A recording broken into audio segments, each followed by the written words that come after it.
الذين قتلوا في سبيل الله أمواتا بل أحياء عند ربهم يرزقون. طب الإمام هل هو موجود في القبر أم موجود عند رب العالمين؟ أنا الإمام، يعني أنا كإنسان ربيت على هذا المذهب أسأل أين الإمام؟ هل هو في القبر يلي بنينا عليه قصر أنا أسميه القصر، أم هل هو موجود عند رب العالمين؟ طب يعني أنا أدعيه هو موجود عند ربنا أو موجود في القبر؟ هذه النقطة الثانية. النقطة المهمة والأعمق في مسألة الإمامة مثلا والعصمة، مع أنه فيها في عدة تفسير، بس النقطة المهمة يلي حابب بينها هي جدا. حتى أنا نسلم في غدير خم أن الرسول صلى الله عليه وسلم قال من كنت مولاه فهذا علي مولاه الله موالي، والحديث بما هو إذا سلمنا بأنه صحيح. قالوا موجود معك إذا سلمنا أنه صحيح، طب قديش عاش الرسول بعد هذه الفترة؟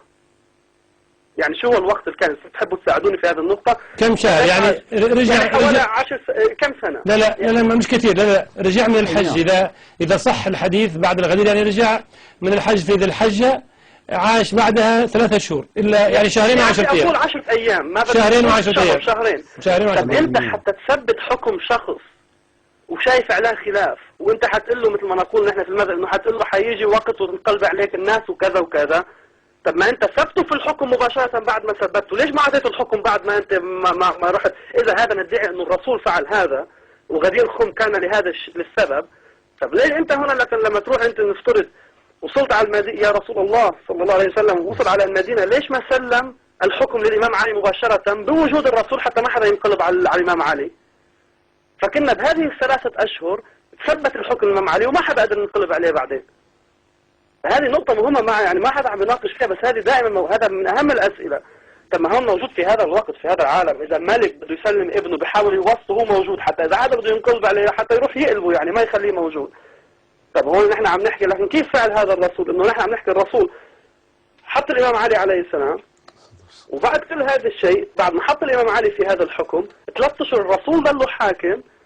ما في إشكال، يمكن أن يقولوا أنه الرسول صلى الله عليه وسلم هو يعني لازم يكون موجود بالحكم، بس بالعكس ما هو حتى يوصل يعني نقطة مهمة ساعتها بيثبت علي في الحكم ووجوده حتى ما حدا ينقلب على علي، حتى هو يأكد على الناس أنه هذا علي في الحكم وأنا موجود وأنا الذي أوجدته في الحكم بأمر من الله تعالى. طيب نقطة العصمة العصمة يا أخي، طب ما وين أهل البيت عم يدعوا بالعصمة؟ ما هذه نحن نناقش فيها. كمان نقطة أعمق، وين هم عم يدعوا بالعصمة إنه نحن معصومين ونحن كمان كذا؟ موجود ما يسمى بقليل من أخبار الآحاد، وهذه في عليها نقاشات كبيرة ونقاشات في معنى خبر الواحد إذا هو يتخذ في العقيدة أما لا أما كذا، حدث في نقاش في هذه المرحلة يعني. نقطة أخيرة عفوا طولت عليكم، بس لو تسمح لي، أنا صار زمان بحب أتصل وعم بسمع نقاشات وحابب إنه أعلق على هذه النقاط عن كلمة اللعن أو لعن الصحابة رضوان الله عليهم. وأنا ما عم بقولها من ناحية تقية رضوان الله عليهم، يعني شوف كان في مثل ما يقولوا ما يسموه هم يقولوا السيد ونحن نقول الشيخ موسى الصدر يعني رحمة الله عليه كان موجود، والله الخطف والله ما أعرف إذا في عند الله، ولكن رحمة الله عليه أما يكون موجود. قال شيء في لبنان يعني، وهذا قال بالسبعينات، قال عاملوا الصحابة كما عاملهم علي، ما أكثر ولا أقل، ما بنجي يعني نزيد ولا ننقص، عاملوهم كما عملهم صاحب الحق اللي هو علي بن أبي طالب عليه السلام. هل هناك لعن من علي على الصحابة؟ هل هناك لعن من أحد من أهل البيت على الصحابة؟ في شيء واحد يا زيارة عاشوراء بآخرها يقول لعن الله لا كذا وكذا والأول والثاني، وهذه فيها نقاش عميق. وفي بعض العلماء ومراجع مثل الشيخ عمر حسين في لبنان رفض هذه الزيارة وقال هذه فيها نقاش، ولهذا يقول عنه ضال مضل وكذا وكذا، لأنه حكى عن ضرب عدة أشياء عن كسر الضلع وغيرها، حيخرجوه عن المذهب يعني. كان قال بهذه الأشياء البسيطة يعني. أنا ما أعرف إذا أنا حأبقى في المذهب ولا أخرج عن المذهب بعد هذا الكلام، بس النقطة هون لعن يا سيد العزيز، غير انه اهل البيت هل لعنوا لم يلعنوا، بس النقطة الاخرى بيجوا بيقولوا انه والله نفترض انه يلعنهم الله ويلعنهم الملائكة ويلعنهم اللعن من هذه الناحية. طب ما هو اللعن؟ اللعن هو ان تخرج الانسان ان الله يخرج الانسان من رحمته، هذا ما يقصد الله عز وجل باللعن عندما يقول يلعن الانسان، يخرجه من رحمته.